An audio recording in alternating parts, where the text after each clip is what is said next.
Hello friends, welcome back to my channel Info in 16.1. Today we have very shocking topic too, so let's start. Breaking news. Canada, the country once called the land of hope for millions of international students, is now at the center of a shocking immigration storm. In the past 2 weeks, streets across Toronto, Vancouver, and other Canadian cities have exploded with protests. The reason? New immigration rules that could destroy the dreams of thousands of students and workers. Some reports even warn that up to 70,000 international students may face deportation. The chants on the streets are loud, the emotions are raw, and the fear is real. So tonight, we dive deep into the crisis shaking Canada's reputation as a migrant-friendly nation. Why are students protesting? What does the government say? And most importantly, what does this mean for the future of Indians and other international students in Canada? Stay tuned because what you're about to hear will shock you. The protests begin. In early September, thousands of students carrying banners and placards gathered outside government offices. The message was clear: stop destroying our future. The protests were triggered by sudden immigration rule changes announced by Ottawa. Students now need to show almost double the financial proof in their bank accounts before applying for study permits. Several courses that previously qualified for post-graduation work permits, or PGWPs, are no longer eligible. Provincial Nominee Programs, once a key pathway to permanent residency, are being cut back in certain provinces. For students who borrowed lakhs of rupees from their families, sold ancestral land, or took on huge education loans, this felt like a betrayal. One protester shouted through a megaphone, "We came here with trust.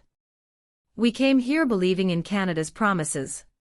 Now, you are punishing us for your housing crisis." From Toronto to Vancouver, the anger spread like wildfire. Voices from the ground. Let's hear directly from those affected. Farah, a 24-year-old student from Punjab, says, "I came here to build my life. My course was supposed to make me eligible for a work permit. But now the rules have changed overnight. How can I explain this to my parents who mortgaged our land?" Another student in Toronto explains, "We are not freeloaders. We pay 3 to 4 times more in tuition than Canadian students. We rent apartments, we buy groceries, we work part-time in essential jobs. And yet, we are being treated as the problem." Some students have gone so far as to threaten hunger strikes, refusing to eat until the government listens. Others are simply terrified. One young man admitted in tears, "If they deport me now, my family will be finished.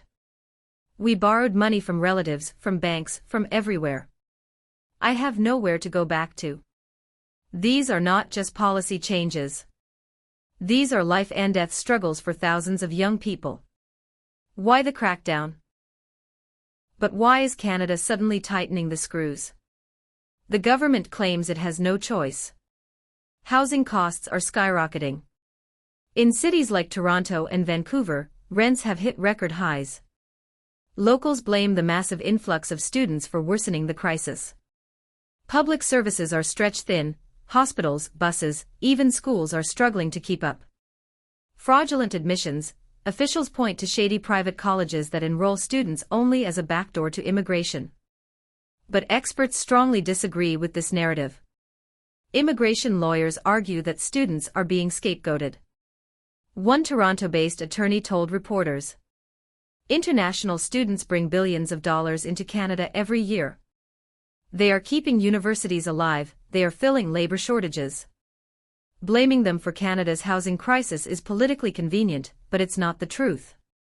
The reality is simple: students are paying the price for Canada's poor planning." The shocking numbers. Let's break down the numbers, and they are shocking. In the first half of 2025, Canada issued nearly 26,000 skilled worker visas to Indians alone. India is the top source country for skilled migration, student visas, and temporary work permits. In fact, Indian students make up more than one-third of Canada's entire international student population. But now, with new restrictions, thousands of students could lose their chance at permanent residency. Work permits will be harder to get. Families who invested life savings may lose everything. Already, applications for Canadian study permits began dropping in late 2024. If this continues, Canada could lose its position as one of the world's top destinations for international students. And remember this, international students contribute over $22 billion annually to the Canadian economy. They are not a burden, they are an economic lifeline. If trust breaks, not only will students suffer, Canada itself could face an economic shock. The global pattern. And here's the bigger picture. Canada is not alone. In Australia, anti-immigration rallies recently demanded that Indian migrants go back home. In the UK, politicians have faced pressure to slash visa numbers and tighten borders. Across the Western world, immigration has become the lightning rod for local anger over inflation, housing shortages, and job competition. Migrants are caught in the crossfire. Locals feel overwhelmed. Migrants feel betrayed. And governments, instead of fixing infrastructure and housing, often choose the easy way out, blame newcomers. For Indian students, this is a wake-up call. The days when Canada was a guaranteed pathway to permanent residency are over. Now, every visa, every course, every immigration policy comes with risk, protest, and unpredictability. Conclusion. So what does all of this mean? The Canada immigration protests of 2025 are more than just demonstrations. They are a symbol of broken trust. The country once celebrated as the most welcoming to migrants is now accused of betrayal. For international students, it's not just about a visa. It's about stability, safety, and the future they were promised. And for Canada, the stakes are just as high.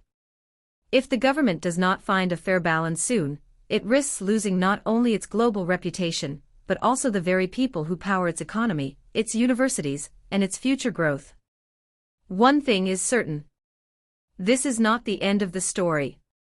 This is only the beginning of a battle for fairness, for opportunity, and for the survival of Canada's immigration dream. Very thank you for watching. Funny, if you want this type of video again, please like, share, subscribe, and bell icon. Please press. Thank you for all.